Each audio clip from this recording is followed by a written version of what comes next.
नमस्कार, मी निरंजन. नरेंद्र मोदी देशाचे पंतप्रधान झाला त्यावेळेला हर हर मोदी, घर घर मोदी अशा घोषणा त्याचे मूर्ख फॉलोअर्स देत होते. आणि आता डोनाल्ड ट्रम्प अमेरिकेचा राष्ट्राध्यक्ष झाल्यापासून म्हणजे गेल्या 20 जानेवारी 2025 पासून थरथर मोदी, थरथर मोदी ही वस्तुस्थिती तयार झालेली आहे. आणि आता या थरथर मोदी प्रकरणामध्ये ज्या ज्या गोष्टी होत्या, म्हणजे पहिले नरेंद्र मोदीला राष्ट्रपतींच्या शपथविधी समारंभाचं निमंत्रणच न देणं, त्याच्यानंतर ज्यावेळेला जबरदस्ती गेले त्यावेळेला भेटले, पण मोदींच्या समोर डोनाल्ड ट्रम्प सांगत होते ब्रिक्स मी मोडीत काढणार, भारत अशा अशा पद्धतीने फसवणूक करतोय वगैरे वगैरे. आणि हे अक्षरशः इंग्रजी कळत नसल्यामुळे डोनाल्ड ट्रम्पच्या समोर बस चुकल्यासारखं तोंड करून उभे होते. इकडे पहा, तिकडे पहा, इकडे पहा, तिकडे पहा. ही त्यांची त्यावेळेला तिथे झालेली अवस्था होती. आणि त्यानंतर दरवेळी जगाच्या प्रत्येक व्यासपीठावरती जिथे डोनाल्ड ट्रम्प असेल तिथं नरेंद्र मोदींनी जाणं टाळलं. इतका थरथराट सुरू झाला. त्यानंतर टेरिफ लावले गेले, टेरिफ प्रचंड मोठ्या प्रमाणावर लादले गेले, सतत कॉमेंट करत होते डोनाल्ड ट्रम्प. पहलगामचं झालं, ऑपरेशन सिंदूर झालं. आतापर्यंत 70-72 वेळेला डोनाल्ड ट्रम्प हे सांगून बसलाय की डोनाल्ड ट्रम्पनी ऑपरेशन सिंदूर थांबवलं, सीज फायर घडवलं आणि 10 पेक्षा जास्त विमानं पाडली गेली होती वगैरे. ही सगळी वक्तव्य ट्रम्प करून झाला. याच्यावरती एक चकार शब्द बोलला जात नाही यांच्याकडून, नरेंद्र मोदींकडून. त्यामुळे हे सगळं ट्रम्प झालं. त्याच्यानंतर ट्रम्पनी ज्या ज्या अटी घातल्या, रशियाकडून ऑइल घ्यायचं नाही, इराणकडून ऑइल घ्यायचं नाही, इराणचं भारताच्या मालकीचं असलेलं छाबार पोर्ट त्याच्यावरचा हक्क सोडून द्यायचा, हे सगळं चुपचाप मान्य केलं. चुपचाप. कारण गौतम अदानीची केस होती आणि गौतम अदानीची केस असल्यामुळे यांना हे सगळं करावं लागत होतं. पण आता परवा अमेरिकेमध्ये 2023 साली अमेरिकन नागरिक असलेल्या एका सिख नागरिकाला, अमेरिकेच्या नागरिकाला, त्याचं नाव गुरपवन सिंग पन्नू, या गुरपवन सिंग पन्नूच्या हत्येचा कट रचला. म्हणून अक्षरशः त्यावेळेची प्रकार असा होता की 20 जानेवारीला नरेंद्र मोदीचा अमेरिकेचा दौरा सुरू होणार होता. त्यावेळेला बायडेन राष्ट्राध्यक्ष होते. 20 जूनला मोदीचा दौरा सुरू होणार होता आणि 9 जूनला एक हँडलर, भारताची research and analysis wing Ronnie एक नेमलेला हँडलर, आपलं निखिल गुप्ता त्याचं नाव, या निखिल गुप्तानी विकास यादव या नावाचा एक रॉ ऑफिसर जो त्याला हँडल करत होता, त्याच्या सांगण्यावरून अमेरिकेमध्ये एका माणसाशी कॉन्टॅक्ट केला. त्याला सांगितलं की या गुरपवन सिंग पन्नूवरती पाळत ठेवायची आणि त्याची हत्या करायची आहे. $1,00,000 मध्ये ती हत्या करायची हे ठरलं. त्यासाठीचा $15,000 ऍडव्हान्स रोख स्वरूपात हा 9 जूनला अमेरिकेमध्ये त्या माणसाच्या हातात दिला गेला. बरं, ज्याला ती सुपारी दिली, $15,000 पहिल्यांदा देऊन $1,00,000 ठरवलेली, तो सुपारी घेणारा माणूस ऍक्च्युअली अमेरिकेच्या FBI एजंट होता, फेडरल ब्युरो ऑफ इन्व्हेस्टिगेशनचा. आणि तो हे सगळं रॅकेट हँडल करत होता. आणि मग त्यांनी ही इन्फॉर्मेशन बाहेर दिली, म्हणजे अमेरिकन एजन्सीला सांगितली. सांगितल्यानंतर FBIनी या निखिल गुप्ता जो होता याला झेकोस्लोवाकियामध्ये अटक केली. त्याला कधी अटक केली हे महत्वाचं आहे. 18 जूनला आपल्याला सर्वांना माहिती आहे, कॅनडामध्ये निज्जर नावाच्या एका सिख, भारत सरकार असं म्हणतो की तो खलिस्तानवादी होता, त्या निज्जर नावाच्या एका कॅनडाच्या नागरिकाचा खून करण्यात आला. आणि त्याचा खून 18 जूनला झाला. 19 जूनला मोदींचा प्रवास सुरू होणार होता. 19 जूनला या निखिल गुप्तानी अमेरिकेमधल्या सुपारी दिलेल्या माणसाला, जो FBIचा एजंट होता, त्याला निज्जरच्या खुनाचा व्हिडिओ पाठवला की बघ, कॅनडामधलं ऑपरेशन पूर्ण झालेलं आहे आणि आता अशा अनेक ऑपरेशन पूर्ण करायची आहेत. त्याच्यानंतर त्यांनी त्याला ईमेल्स पाठवले. हे सर्व डिटेल आहे.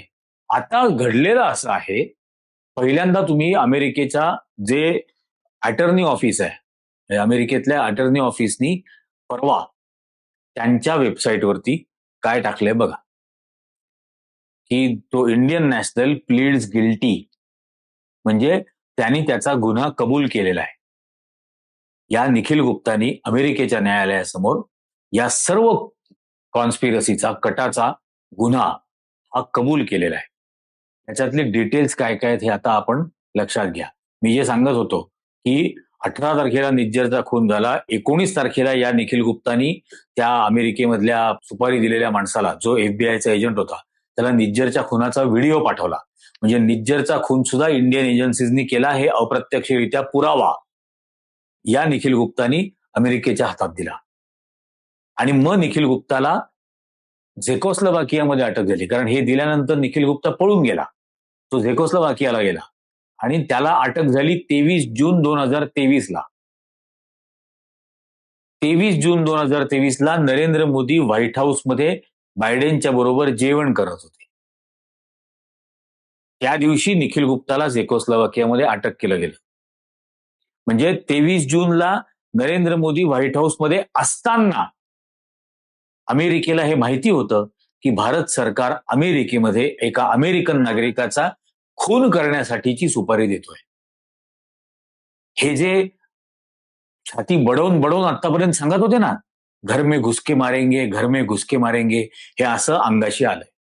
आणि आता काय झालंय, निखिल गुप्ताने हे प्लीड केल्यानंतर मी मुद्दाम त्यातले काही डिटेल्स वाचून दाखवतो. त्या अमेरिकन वेबसाईट जी आहे अटर्नी ऑफिसची, त्याच्यात काय म्हटलंय, कोण कोण याच्यामध्ये तपासात होतं आणि कोणी कोणी हे आरोपपत्र ठेवलं. आणि याच्यावरती जर कोणाला खूप उत्सुकता असेल, कुतूहल असेल, तर हे 23 जूनला साधारण अमेरिकेमधला डोनाल्ड ट्रम्प आपलं मोदींचं व्हाईट हाऊस मधलं जेवण बिवण झालं.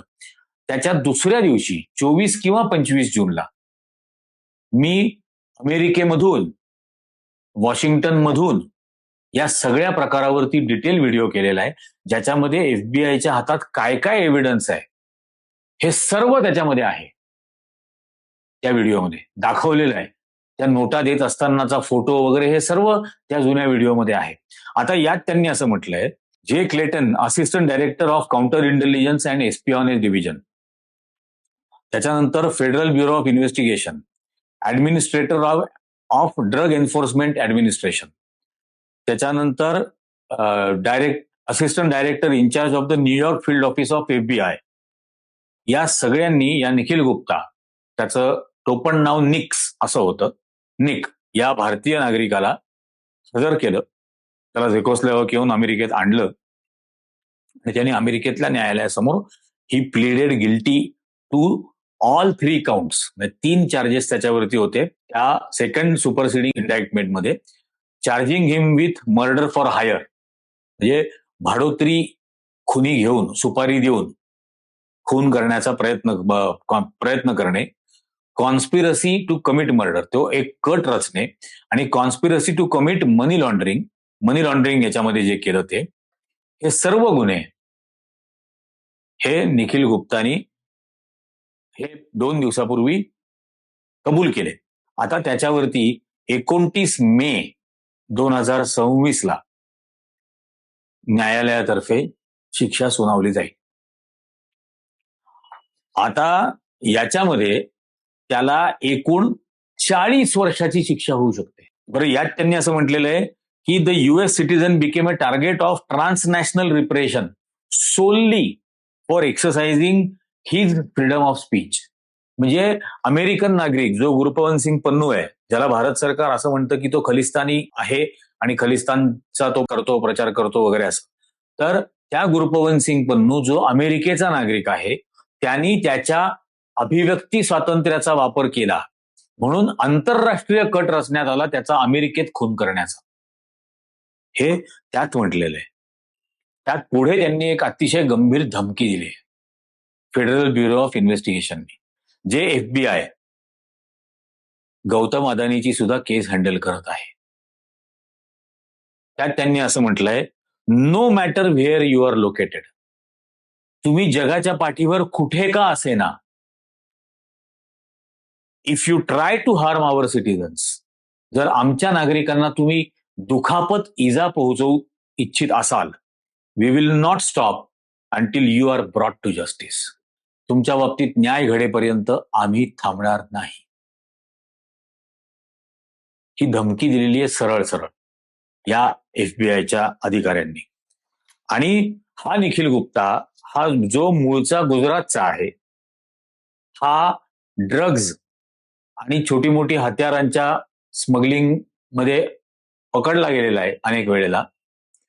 त्या ड्रग ट्रॅफिकर आणि आर्म्स ट्रॅफिकरचा रिसर्च अँड अनालिसिस विंगचा विकास यादव यांनी त्याला काम सोपवलं. त्या विकास यादवच्या विरोधामध्ये एफबीआयनी वॉरंट जाहीर केलेले तेही पाहून घ्या. आता या विकास यादवला हे वॉरंट जारी झाल्यानंतर भारत सरकारने कुठल्या तरी फुटकळ ऍक्सिडेंट आणि अपघाती खून का अपघाती मृत्यू वगैरे अशा कुठल्या तरी फुटकळ प्रकरणामध्ये अटक करून भारतीय तुरुंगात ठेवून दिलेले आहे. पण त्यालाही कधी ना कधीतरी अमेरिकेच्या हवाली करण्याची वेळ येईल. आणि मग त्याच्यामध्ये पुढे जे म्हटलेलं आहे की at the direction and coordination of the Indian government employee, म्हणजे भारत सरकारचा कर्मचारी असलेल्या ते विकास यादव बद्दल त्याच्या मार्गदर्शनाखाली निखिल गुप्तानी अमेरिकन नागरिकाचा अमेरिकन धर्तीवरती जमिनीवरती खून करण्याचा कट रचला. He plotted to assassinate an American citizen. आणि foreign adversaries unlawful effort to silence a vocal critic of the Indian government. Bharat सरकारचा ओपनली टीका करणाऱ्या माणसाची प्रदेशाच्या भूमीवरती हत्या करण्याचा हा कट रचला. FBI will continue to aggressively defend homeland against any foreign adversary who target our citizens for exercising their constitutional right. हे इतकं भयंकर आहे. आणि यात सगळं त्यांनी मग वर्णन केलेलं आहे की त्यांनी कसा त्याला हायर केलं निखिल गुप्तानी त्या माणसाला, त्याच्यानंतर त्यांनी हे सगळा प्रकार कसा घडला, मग मे 2023ला यादवनी गुप्ताला क्रूट केलं, मग गुप्ताच्या सांगण्यावरून तो माणूस पकडला गेला जो ऍक्च्युअली कमिटेड सोर्स त्यांनी म्हटलंय, जो या डीईएचा आणि एफबीआयचा एजंट म्हणून काम करायचा. त्याला सुपारी दिली गेली $1,00,000ची. त्याचा ऍडव्हान्स हा 9 जून 2023ला $15,000 इतका रोख रकमी, साधारणतः 13-14 लाख रुपयाच्या आसपास एवढा ऍडव्हान्स त्याला दिला. 90 लाख रुपयाच्या आसपासची सुपारी होती, त्यातला 13-14 लाख रुपयाचा ऍडव्हान्स त्याला दिला गेला. आणि मग 2023 मध्ये पहिल्यांदा या निखिल गुप्तानी त्याला मेल पाठवून सांगितलं, मेल, तो मेल पण आता अमेरिकन एफबीआयच्या ताब्यामध्ये आहे. त्या मेलवर सांगितलं की नरेंद्र मोदींचा अमेरिकेमध्ये दौरा होणार असल्यामुळे 10 दिवस तो दौरा पूर्ण होईपर्यंत काहीही करायचं नाही, खून करायचा नाही तोपर्यंत, फक्त त्याच्यावर पाळत ठेवायची न्यूयॉर्कमध्ये आणि न्यूजर्सीमध्ये गुरपवन सिंग पन्नूवरती. आणि त्यानंतर हे तिथं गेले. 18 जून 2023ला Narendra Modi 2 days before the Indian prime minister state visit United States, पंतप्रधानांच्या अधिकृत दौऱ्याच्या 2 दिवस आधी बुरखाधारी हल्लेखोरांनी हरदीप सिंग निज्जरची ब्रिटिश कोलंबियामध्ये कॅनडामध्ये हत्या केली एका गुरुद्वाराच्या बाहेर. त्या निज्जरच्या बाबतीमध्ये 19 जून 2023ला म्हणजे एक्झॅक्टली एका दिवसाने 24 तासात, the day after the Nijjar murder, Gupta told this undercover agent that Nijjar was also a target and we have so many targets. आमच्याकडे खूप सारे टार्गेट्स आहेत. Gupta also added that in the light of Nijjar's murder, there was no need to wait on killing the victim. त्यामुळे आता निज्जरचा murder झाल्यानंतर आता गुरपवन सिंग पन्नूचा हत्या करायला थांबण्याची गरज नाही, ताबडतोब ते करून टाका. आणि मग निखिल गुप्ताला अटक झाली. आता याच्यामध्ये त्याला मर्डर फॉर हायर म्हणजे भाडोत्री हल्लेखोराकडून खून करण्याचा प्रयत्न करणं यासाठी 10 वर्षाची शिक्षा, खुनाचा कट रचण्यासाठी 10 वर्षाची शिक्षा, मनी लॉन्ड्रिंग करण्यासाठी 20 वर्षाची शिक्षा, अशी एकूण 40 वर्षाची त्याला शिक्षा होऊ शकते. ही 40 वर्षाची शिक्षा कदाचित एकत्रित घ्यावी लागेल, कदाचित सेपरेट घ्यावी लागेल. हे पूर्णपणे ते तिथले न्यायाधीश काय ठरवणार यावरती अवलंबून आहे. पण याच्यातली कमीत कमी 20 वर्षाची शिक्षा तरी होणारच. तर एकत्रितरित्या भोगली तर त्याला 20 वर्ष करायला लागेल, आणि स्वतंत्ररित्या जर शिक्षा भोगाव्या लागल्या तर 40 वर्षाची शिक्षा भोगावी लागेल. आता या सगळ्या प्रकरणामध्ये हा यादव फरार आहे, मग त्या यादव बद्दलचं अरेस्ट वॉरंट काढलेलं आहे. हे अरेस्ट वॉरंट जर का भारत सरकारने बजावलं नाही तर मग आणखीन पुढच्या काय काय गोष्टी अमेरिका भारताच्या बाबतीत करू शकते याचा आपल्याला थोडासा अंदाज आता आलेला आहे ट्रेड डीलच्या प्रकारामुळे, की काय काय करू शकते. यापुढे कदाचित ऑलरेडी त्या रटगर युनिव्हर्सिटीनी अमेरिकेच्या संसदेला एक रिपोर्ट दिलेला आहे, ज्यात त्यांनी असं म्हटलेलं आहे, हिंदुत्ववादी विचारसरणीच्या सर्व संघटनांवर बंदी घाला आणि हिंदुत्ववादी विचारसरणीच्या लोकांना अमेरिकेमधून लाथ मारून हुसकून द्या. हे ऑलरेडी रटगर युनिव्हर्सिटीच्या रिपोर्टमध्ये म्हटलंय, जो अमेरिकन काँग्रेसनी स्वीकारलाय तो अहवाल. त्यानंतर RSSनी तिथं एक मध्यस्थी करणारी दलाल एजन्सी हायर केली होती 3 कोटी रुपयाचं पेमेंट करून. तर आता याच्या पुढे काय काय होऊ शकतं? रेड कॉर्नर नोटीस निघू शकतात या विकास यादवला पकडण्यासाठी. विकास यादव हा जो रॉचा एजंट होता, हा कोणाच्या इन्स्ट्रक्शनवर काम करत होता? कोणाच्या इन्स्ट्रक्शनवर करत असेल? रॉ कोणाच्या अंडर येतं? हे नॅशनल सिक्युरिटी ॲडवायझर आपले गावठी जेम्स बॉन्ड अजित डोवल आणि थेट पंतप्रधान, म्हणजे या एका प्रकरणामुळे इतकं थोबाड ठेचलं गेलेलं आहे की याच्यामुळे नरेंद्र मोदी अडचणीत, याच्यामुळे अजित डोवल अडचणीत, कारण रॉचे प्रमुख आहेत. अजित डोवलवरती वॉरंट काढलं होतं. अमेरिकेमध्ये गेलेले असताना ते वॉरंट बजावण्याचा प्रयत्न केला होता, पण केवळ सिक्युरिटीच्या याच्यामध्ये घेरून राहिलेले होते म्हणून ते होऊ शकलं नाही. त्यांच्या हॉटेलच्या पायरीवरती पण ठेवून दिलं होतं वॉरंट यासाठी. अजित डोवल अडचणीत. अजित डोवलच्या नंतर जयशंकर अडचणीत, कारण परराष्ट्र मंत्री आहेत. याबद्दलची देशाची भूमिका काय ही जगभर समजावून सांगायला लागेल. आता सगळे विचारतील की तुम्ही अशा पद्धतीने परदेशांमध्ये जाऊन तिथलं नागरिकत्व स्वीकारलेल्या लोकांच्या सुपाऱ्या देता खून करण्याच्या. नाही, तुम्ही एका देशाचं सरकार चालवता का दाऊद इब्राहिम सारखी एखादी टोळी चालवता? गँगस्टर सारखा देश चालवताय तुम्ही? याबद्दलचा प्रश्न जगभर विचारला जाईल. कारण हा प्रकार त्यांनी कॅनडामध्ये केला. कॅनडाच्या पंतप्रधानांनी तर याच्यामध्ये थेट अमित शहांचं सुद्धा नाव घेतलं निज्जरच्या हत्या प्रकरणात. भारताच्या गृहमंत्र्याचं नाव घेतलं. याचा विचार करा. मग सिंगापूरमध्ये अजित डोवल बरोबर एक मीटिंग झाली, तिथं त्यांनी पुरावे सांगितले की आमच्याकडे काय काय आहेत कॅनडाकडे. आणि 5 आय नेशन्स जी आहेत, ही ज्याला म्हटलं जातं 5 आय, की ते आपला इंटेलिजन्स शेअर करतात. त्यात अमेरिका आहे, त्यात कॅनडा आहे, त्यात न्यूझीलंड आहे, त्यात ऑस्ट्रेलिया आहे, युनायटेड किंगडम आहे. हे 5 देश आपापसामध्ये त्यांचा अख्खा इंटेलिजन्स शेअर करतात. मग या देशात राहणाऱ्या, या परदेशांमध्ये राहणाऱ्या मूळ भारतीय निवासी असलेल्या लोकांचे काय हाल होतील येणाऱ्या काळात? प्रत्येकाकडे अशा संशयाने बघितलं जाईल. त्यांची किती अवहेलना होईल, किती अपमान होईल. आणि तिथं असलेल्या हिंदुत्ववाद्यांना जर का खरोखर लाथ मारून अमेरिकेने हुसकून दिलं, तर हे काय उरावर घेऊन फिरणार आहेत का? हे सगळं कुभांड रचलं, जे कांड त्याला म्हणा, कॉन्स्पिरसी, कपट, याच्याने देशाची केवढी नामुष्की झालेली आहे. आणि कारण काय? ज्या वेळेला या देशामध्ये खलिस्तानची मागणी प्रचंड मोठ्या प्रमाणात होती, अगदी थेट इंदिरा गांधींची सुद्धा हत्या झालेली होती, जनरल अरुण कुमार वैद्यांचा खून झाला होता, तेव्हा सुद्धा भारताने असं कधी केलं नाही की परदेशामध्ये जे खलिस्तानी आहेत त्यांच्या हत्येच्या सुपाऱ्या द्या. कारण एक आंतरराष्ट्रीय प्रतिमा जपायची असते. जगभरामध्ये देशाची लोकशाही प्रती कसं कमिटेड हा देश आहे, ही प्रतिमा जपायचीच असते जगभरामध्ये. नरेंद्र मोदींनी आपल्या देशाची ही प्रतिमा जगभरामध्ये धुळीला मिळवून टाकली आहे. आणि आता हे प्रकरण आलेलं आहे. यात उद्या कदाचित ऑलरेडी प्रयत्न झालाय अजित डोवलला समन्स बजावण्याचा. हे आणखीन प्रकरण वाढू शकतं. याचे काय काय परिणाम होतील देशावर, यासाठी देशाला किती झुकावं लागेल, किती देशाला ब्लॅकमेल केलं जाईल, हात पिरगाळले जातील, काय काय म्हणजे इराणमधलं छाबार पोर्ट हे भारताने हजारो कोटी रुपये खर्च करून ते बांधलं, डेव्हलप केलं. कशासाठी?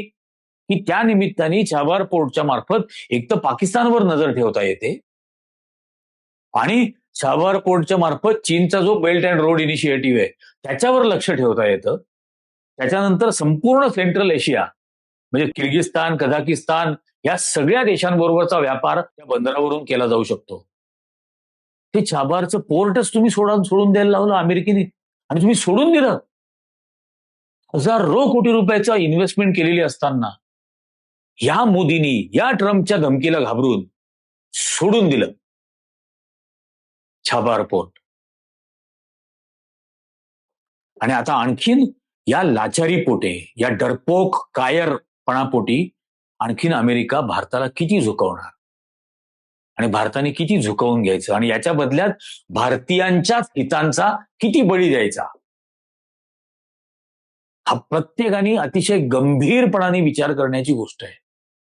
खूप गंभीर प्रकरण आहे. याचे येणाऱ्या काळामध्ये वाढते परिणाम काय आहेत भयंकर हे पाहायला मिळतीलच. पण कमीत कमी भयंकर त्रास व्हावा यासाठी मी हे जागं करण्याचा प्रयत्न करतोय की आज विचार करा की हे किती दिवस उरावर ठेवायचे सत्ताधीश. हे घरघर मोदी पासून थरथर मोदीपर्यंत आले, इतके डरपोक आहेत. देशाच्या संसदेत देशाचा पंतप्रधान Z+ सिक्युरिटी असताना 4-5 महिला खासदारांना घाबरतो आणि संसदेतच येत नाही. विचार करा, फार नामुष्कीचा काळ देशावरती या RSS विचारसरणीच्या भारतीय जनता पक्षाच्या नरेंद्र मोदीच्या सरकारने आणलेला आहे. काय वाटतंय तुम्हाला? काय वाटतंय खाली कमेंट करून तर सांगाच. पण जास्तीत जास्त लोकांना लावून जागं करण्यासाठी हा व्हिडिओ जास्तीत जास्त लोकांना याची लिंक शेअर करा. जास्तीत जास्त जणांनी या व्हिडिओला लाईक करा. जास्तीत जास्त जणांना चॅनल सबस्क्राईब करण्याचा आग्रह करा. आताच्या भागात इतकंच. धन्यवाद.